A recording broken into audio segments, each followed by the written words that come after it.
அஸ்ஸலாம் அலைக்கும் மக்களே. 100 நாள் ஒழுக்கமா இருக்கிறதுல இன்னைக்கு நாளைக்கு நாள் ஒன்று, அப்போ இன்னைக்கு என்னது ஃபில்லா பாருங்க சொல்றேன். போன வாட்டி இந்த சேலஞ்ச் இருந்ததுல குறைய மக்கள் கேட்டது இதுதான். ப்ரோ நீ என்ன மாதிரி ஒழுக்கத்தை ஃபாலோ பண்ற ப்ரோ, ஒன்ன மாதிரி எப்படி டிசிப்ளின்டா இருக்கிறது அப்படி இப்படின்ட்டு நிறைய பேர் கேட்டிருந்தாங்க. மக்களே நீங்க ஒண்ணு புரிஞ்சுக்கணும், என்ன மாதிரி இருந்தாதான் ஒழுக்கம், இல்ல அவரை மாதிரி இருந்தாதான் ஒழுக்கம், இல்ல இவரை மாதிரி இருந்தாதான் டிசிப்ளினா இருக்கேன் அப்படின்ட்டு எதுவுமே இல்லை. டிசிப்ளின்னா நீங்க ஒரு லாங் டேர்மா ஒரு கோல் வச்சிருக்கீங்க, ஓகேவா? அந்த கோலுக்கு எவ்வளவு ஒழுக்கமா இருக்கிறீங்க அதுதான் மேட்ரு. இப்போ நம்ம மேட்ரு 100 நாள் ஒழுக்கமா இருக்கிறதுல பாகம் 2.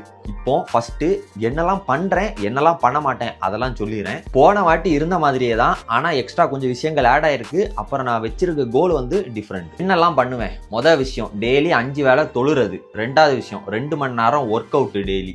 3வது விஷயம் டெய்லி மேக்ஸிமம் 3 லிட்டர் தண்ணியாச்சும் குடிச்சிடணும்.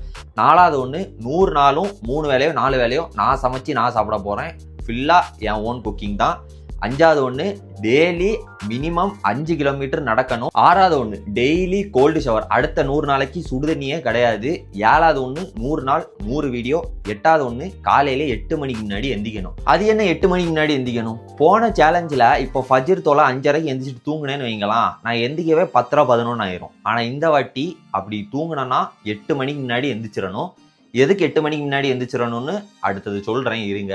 அதுக்கு முன்னாடி என்ன பண்ண மாட்டேன்னு சொல்கிறேன். No sugar, no junk food, no 18+ content. அதை போக என்ன டிஸ்ட்ராக்ஷன் பண்ண மாதிரி எந்த ஒரு என்டர்டைன்மெண்ட் இருந்தாலும் அதை நான் தவிர்க்க தான் போகிறேன். இப்போது மெயின் மேட்ருக்கு வருவோம். போன வாட்டி இந்த சம்பவம் இல்லை, இந்த வாட்டி இந்த சம்பவம் இருக்குது. என்னன்னா ஸ்கெடியூலிங். காலையில் 8 மணிக்கு எந்திங்கன்னா 8 to 9 ஃப்ரெஷ்ஷப் ஆகி குளுக்கல் போட்டு குடிக்கிறதுக்கு, 9 to 10 வந்து இந்த ஜாப்லாம் அப்ளை பண்ணுறதுக்கு, 10 to 11 வந்து இந்த ஹோம் ஒர்க் அவுட்லாம் கொஞ்சம் பண்ணலான் இருக்கேன். அது 11 to 12 வந்து என்னோட வீடியோக்கு வாய்ஸ் ஓவர் கொடுத்து எடிட் பண்ணுறதுக்கு, 12 to 2 சமைச்சு சாப்பிட்றதுக்கு, 2 to 4 என்னோட கொஞ்சம் கிளைண்ட்ஸுக்குலாம் எடிட்டிங் ஒர்க் பண்ணணும் அதெல்லாம் பண்ணுறதுக்கு, 4 to 8 ஜிம்மு, அப்புறமாட்ட அந்த 5 கிலோமீட்டர் நடக்கிறது, அப்புறம் 8 to 10 மறுபடியும் சமைச்சு சாப்பிட்றதுக்கு, 10 to 11 ரெஸ்ட்டு. அதுக்கப்புறம் தூங்கினா அடுத்த நாள் எந்திக்க கரெக்டாக இருக்கும்.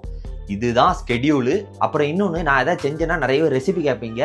இனி அந்த கவலையே இல்லை. நான் ஏதாச்சும் செஞ்சேன்னா அதே வீடியோவில் அதே டெய்லி விலாகில் அந்த ரெசிபியும் வந்துடும். ஏதாச்சும் புதுசாக ட்ரை பண்ணால் அதுக்கு அடுத்த டெய்லி விலாகில் வந்துடும். அவ்வளோதான் மக்களே, பார்ப்போம் 100 நாள் கழிச்சு எப்படி ரிசல்ட் வருதுன்னு. நீங்களும் என்னோட ஜேர்னியில் பார்ட்டிசிபேட் பண்ணணும்னு நினச்சிங்கன்னா மறக்காமல் ஃபாலோ பண்ணிக்கோங்க, சப்ஸ்கிரைப் பண்ணிக்கோங்க. நீ உங்களால் முடிஞ்ச அளவு நீங்களும் ஒழுக்கமாக இருக்க ட்ரை பண்ணுங்க. ஒழுக்கமாக இருக்கேன், ஒழுக்கமாக இருங்க, ஒழுக்கமாக இருப்போம். வரட்டா? ஒழுக்கம் முக்கிய மக்களே.